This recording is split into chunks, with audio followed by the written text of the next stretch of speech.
I'm very private. I've never had crews within our home. It's a very safe space, but I have to, or choose to believe that if James knew that doing this could help families and could help other children and young adults who live with special needs, James would say, "Dad, what are you talking about? Why are you even asking me? It's a no-brainer." James was very silent baby. He didn't coo, he didn't make any sounds at all. I just thought I'd hit the lottery, you know. I thought I have a chill child who's not going to keep me up at night. He'd cry if he was upset, but more than the crying, it was just the constant adaptation to the idea of sound and encroaching language that a child goes through as a course of their natural evolution.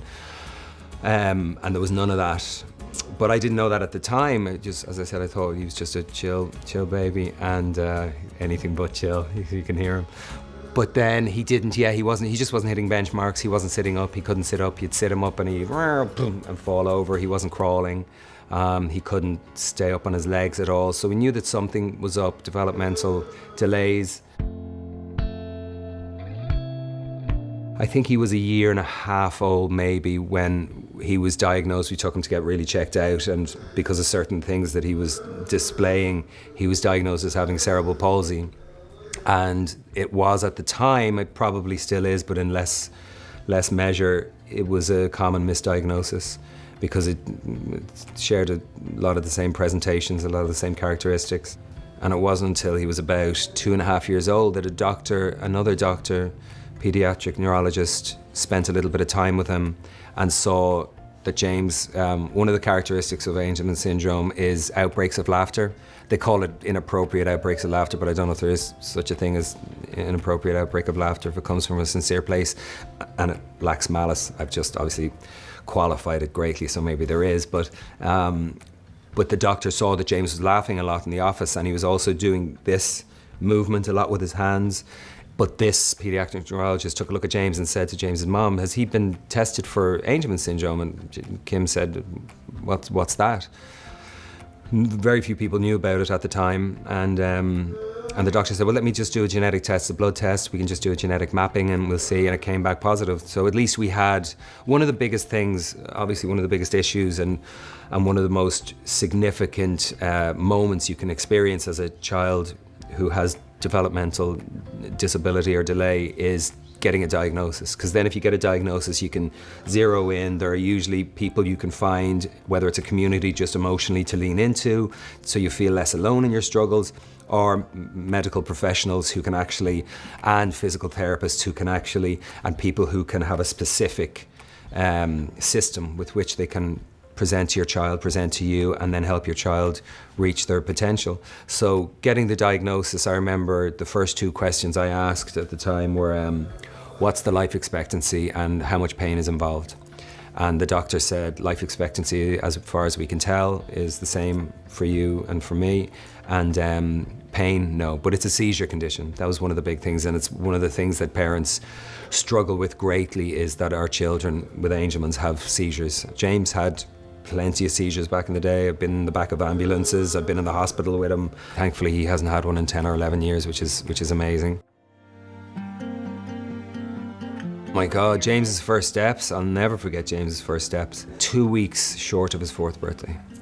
2 weeks short of his 4th birthday. And we were in the house we lived in at the time, and Deborah, who's amazing, who was here yesterday. I mean, James's team, as I say, they've been in his life for 18 years. They love him so much. Deborah came upstairs, and I knew that they were working on walking, and she came upstairs and she said, "James has something to show you." And she said, "Go over there." And I stood over there, and she had him, and she let him go, and he just came. It was so profound. I mean, it was magic. I mean, I'll never forget, and there's the face of determination on him as he just walked towards me, you know, and he took like 6 steps, and I burst into tears. It was amazing, you know. He's just short of his 4th birthday, because a lot of parents are told, you know, your child's probably not going to walk, and there are many children and young adults with Angelman syndrome who are wheelchair bound, and there are other children you'll see who run around as if there wasn't a single, you know, chromosomal issue in their body at all, and James is somewhere kind of in the middle of that field. But yeah, that was, I mean, if you're First steps are always a significant thing. They're spoken about, you know, a father or a mother misses the first steps, they're pissed off for the rest of their lives. You know, it's a really, really powerful benchmark, you know, for us bipedal creatures, and to be told that he may never walk and see those first steps was just, I'll never forget it. It was so overwhelmingly beautiful. A typical day with James, I'm not working, we'll just hang out, we'll play ball, swim in the pool. He loves movies, we'll watch movies, go out and get a cheeseburger. He loves his In-N-Out burgers. He spends a lot of time with his partner in crime, slash carer, slash buddy, slash person, Damon, who, because I work, I've had another point of my good fortune. I've had live-in care, so, you know, I can move freely and work, and I think it's also been great for James because it gives him, again, that autonomy. He knows I'm here. We love-ins and cuddles all day long, and then he goes out and he goes to the beach and he goes to Universal Studios, and he's a good life, James. Yeah, he's a happy young man, I'm glad to say.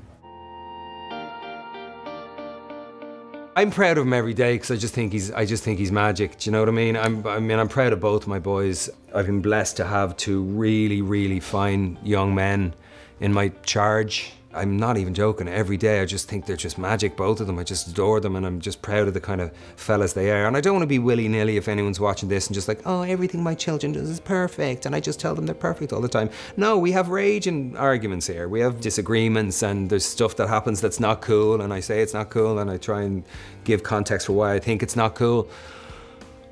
But not that regularly. They're just really good dudes. I have two really good dudes, and yeah, James is, I mean, he works harder than I've ever had to work on myself. You know, like he really does. Take James sometimes 90 seconds to take a t-shirt off, but he can take the t-shirt off, but you sit it out with him. His socks, you know, that's a whole thing. All these things are huge, huge achievements. And so if anything, you know, he also gifts me with the ability to look at the human being and the human body and life as a marvel, because I see how much he struggles with things that I would never have given a second's thought to, that I would just, like many of us, take for granted, you know. What would I say I'm most grateful for? I think I'll steal Jamie Lee Curtis's answer and say my sobriety, in a way. Everything is magnified when you have a child with special needs. You know, you're even more aware that your child really needs you around and is going to need a lot of help and a lot of support. So James was about 2 when I got clean, when I got sober, and he was a big, big part of me putting the bottle down. You know, a big part of it, because I was in no condition to be a friend, never mind a father of a child with such exacting needs. And so, if it wasn't for my sobriety, I wouldn't be able to be there for James and enjoy in the marvel of his life and support him in the way that I feel that I can. I don't want to paint a picture either that I'm a perfect dad. I make up left, right and center, but at least, you know, you have to be present to up, so I'm around. But yeah, it's neck and neck, and they're kind of very conjoined, you know, my sobriety and then obviously the two children that I have, James and Henry, are the two greatest, I won't say prides of my life, because pride's a funny one, but I just, yeah, they are the aspects of my life and the presences within my life that I'm most grateful for. For years I've wanted to do something in the realm of providing greater opportunities for families who have a child with special needs to receive the support that they deserve to receive, and basically the assistance in life, in all areas of life, whether it's education, whether it's intervention, therapeutics, social environments that their child can feel like they belong within. And just so that families who have a child with special needs can find a world of meaning and a life of connection for their children, you know. I obviously have a certain amount of means, having had a career in film for 20 plus years now. And we still struggle with finding the kind of support that James deserves and should rightfully have, and particularly up until there are support systems in place across the country, and it varies state to state, but once your child turns 21, they're kind of on their own. All the safeguards that are put in place, all the inclusive programs, special ed classes, that all kind of goes away once your child is 21, and so you're left with a young adult who should be an integrated part of our modern society here, and very much more often than not is left behind. And so families struggle. And so James is of an age now, I suppose the reason why we're establishing the foundation now is that James is of an age, he's 20. He's had an extraordinary 20 years. He works incredibly hard to achieve the most, quote unquote, menial of things, the most typical of things, benchmarks that we all experience as typical human beings who don't have any cognitive issues or developmental delays. James has fought very hard to achieve certain benchmarks, and he's done incredible, and he's a really well-adjusted, really happy young man. He's extraordinary. But now we're looking towards the rest of his life. What's the next chapter of James's life look like?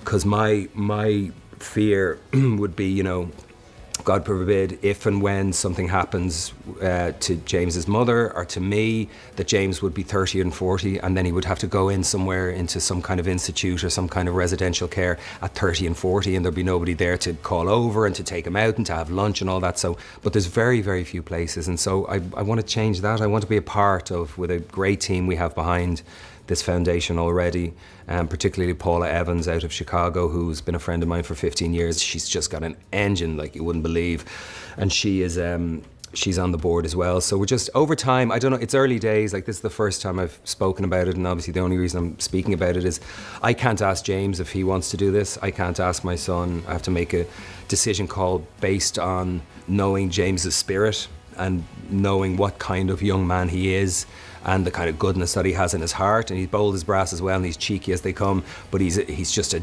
damn fine young man. And hopefully over time, over the years, I hope, through funding and through community involvement, we want to take a good look at residential potential for families with young adults who are ready to go out into the world and have a greater sense of community and connection.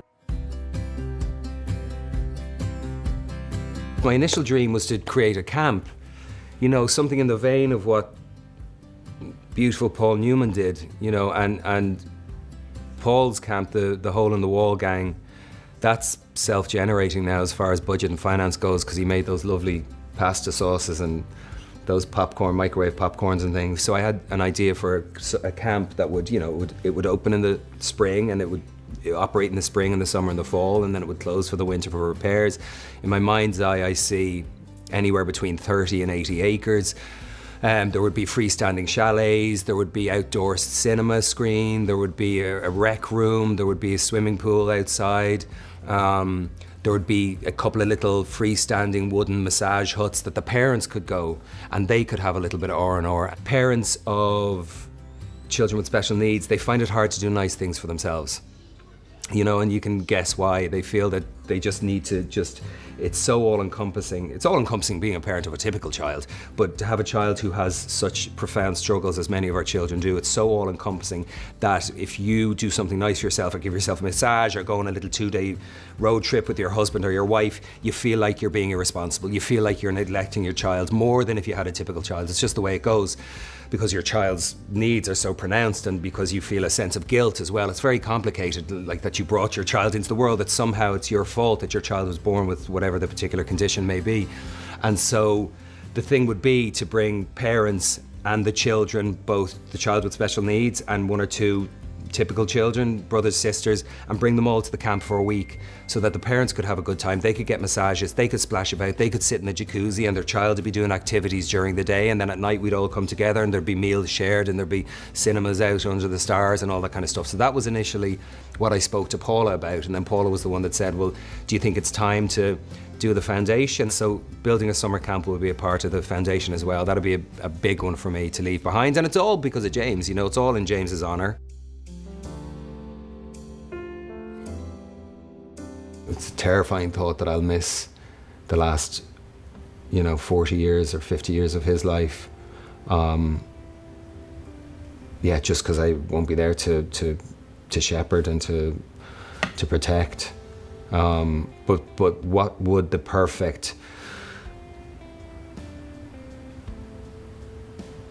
just a life of connection. And so James's last 20, 30, 40, 10 years of James's life, he'll be somewhere where he feels like he belongs, where he feels like he's safe, and where he can garden and watch movies and swim in the pool and go out to the beach and just have a full and meaningful and connected life.